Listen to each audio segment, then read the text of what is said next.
Hello everyone, Dr. Bortolotti here. This time to talk to you about what's going on in week 5. For week 5, what you're going to do is that you are going to read some short stories by a famous American author called O. Henry. And the lecture is here for you to read, but I'll give you a recap. O. Henry, whose real name was William Sidney Porter, was an author who lived at the turn of the last century in New York City. Very good author, wrote nice little short stories. Primarily, he wrote about the same things. He wrote about the people he saw and worked with in Manhattan in the early 1900s. Generally, they were people that he saw and knew, and generally, they were people who were a little bit poorer, didn't have a lot of money. The stories that he wrote about they all have one thing in common. They all have a surprise ending. There's a twist ending that you need to be prepared for. Very often they're very humorous. The 3 stories that we're going to read are The Last Leaf, The Cop and the Anthem, and The Gift of the Magi.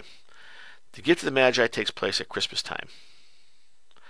The Cop and the Anthem also takes place in the winter, and The Last Leaf takes place in the winter as well. This story is a story about 2 girls, young ladies, who live in an apartment in Greenwich Village, which was an artist's colony at the time. Takes place in the wintertime. One girl has pneumonia, and she is dying. This story, The Cop and the Anthem, takes place in the wintertime. The main character, his name is Soapy. He's a street person. He's a bum. He's trying to get arrested so he can spend 3 months in jail and 3 square meals a day and a warm bed. Gift of the Magi is a story about a young lady, a young married lady who wants to buy her husband a gift for Christmas.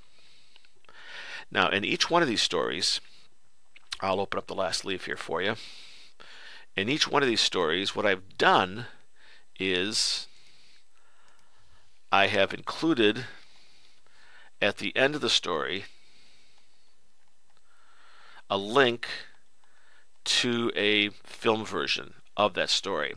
And the reason why I did this was because sometimes the stories might be a little bit hard to understand because O. Henry's language is a little old-fashioned, and the film versions are there to help you understand what's going on. I do want you to read the stories and also view the movies, but simply just don't view the movies. Please do both. Then, come down here. The discussion forum question asks this. Choose one movie and tell me how it is different than the original short story. Because you know that all film versions of stories, sometimes there are differences. Pick out one story and tell me how it's different from the film version. And that's what we're doing in week 5. In addition, of course, of submitting the final draft of your holiday essay. And that's it.